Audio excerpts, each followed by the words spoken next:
नमस्कार दोस्तों। आज हमारे देश को आज़ादी के 76 साल हो चुके हैं। इन आज़ादी के कुछ सालों में हमारा देश बहुत चीज़ों में आगे बढ़ चुका है, चाहे वो फाइनेंशियली हो या कोई इकोनॉमिकली। भारत आज के दिन बड़े बड़े मॉल, बड़े बड़े यूनिवर्सिटी और बड़े बड़े इंस्टीट्यूट बना रहा है। ये सब सुनकर आपको ऐसा लग रहा होगा कि अरे भाई, ये तो बहुत अच्छी बात है, भारत इतनी जल्दी आगे बढ़ रहा है, ये तो बहुत गर्व की बात है। पर आपको जानकारी के लिए बता दूं, अमेरिका वर्ल्ड के नंबर 2 डेवलप कंट्री में आता है, जो भारत से कुछ बाद में ही फ्रीडम हुआ था। तो ये क्या वजह हो सकती है कि भारत अभी अमेरिका जितना डेवलप नहीं हो पाया, पर अमेरिका पे जीत नहीं पाया? आगे के पार्टीशन की किस गलती की वजह से भारत आजकल ऐसा भुगता रहा है? भारत की पूरी हिस्ट्री, ये सब कुछ आज के स्पेशल ओकेजन पर हम बताने वाले हैं। तो चलिए वीडियो को शुरू करते हैं। Warning about these kinds of threats. Geo, thanks. And for more now on the campaign, let's bring in.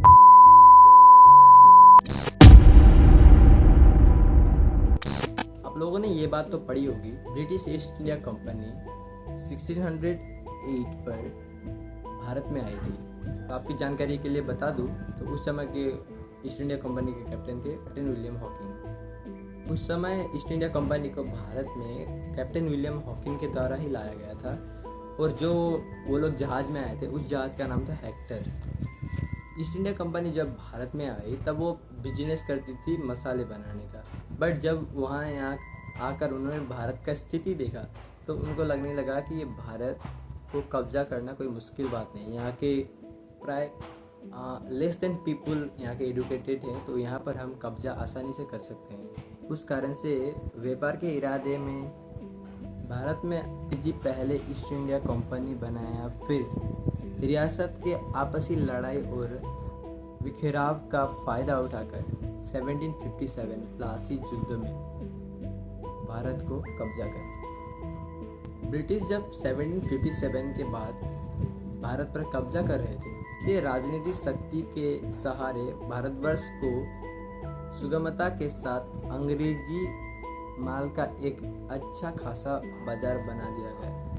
British क्या करते थे, इंडिया के लोगों के द्वारा जो मसाला या कुछ अन्य सामग्री प्रोडक्शन करते थे, जो इंडिया के लोग, उनसे वो सामग्री बलपूर्वक छीन के ले जाते थे और अपने कंट्री यूरोप में जा के उसको थोड़ा मैनिपुलेट करके उसको फिर से इंडिया में आकर इंडियन को ही बेचते थे। तो उनका अच्छा धंधा चल रहा था और वो इंडिया के इकोनॉमी को चूस रहे थे। शासन व शोषण दोनों कर रहे थे ब्रिटिश इंडिया में आकर। इंडियन जब तक ब्रिटिशर का जाल समझ गए थे तब तक बहुत देर हो चुकी थी। कारण से ब्रिटिशर्स ने पूरा इंडिया का इकोनॉमी को एकदम से चूस लिया था। इंडिया का हाल बद से बदतर होता चला जा रहा था। पर जबकि इंडिया को ब्रिटिशर्स का वो जाल समझ आ गया था, इस कारण से इंडिया ने सोचा कि हम अब ब्रिटिशर्स को यहाँ पर रहने नहीं देंगे, हम उनको उनके देश फिर से भेज देंगे। तो उस कारण से उन्होंने वॉर चलाया। तो सबसे पहला वॉर ब्रिटिशर्स के खिलाफ लड़ा गया, जो 1857 में सिपाही विद्रोह कहा जाता है इसको। आपको जानकारी के लिए बता दूं कि यही स्वतंत्रता संग्राम को ब्रिटिश के खिलाफ लड़ा गया पहला लड़ाई कहा जाता है। इस युद्ध के कारण ब्रिटिशर्स को थोड़ा प्रभाव पड़ा, पर उन्होंने हार नहीं मानी और भारत पर कब्जा करते रहे। 1857 के बाद भारतीय के अंदर एक जुनून बैठ गया था कि हम ब्रिटिशर्स को इंडिया से बाहर निकाल सकते हैं।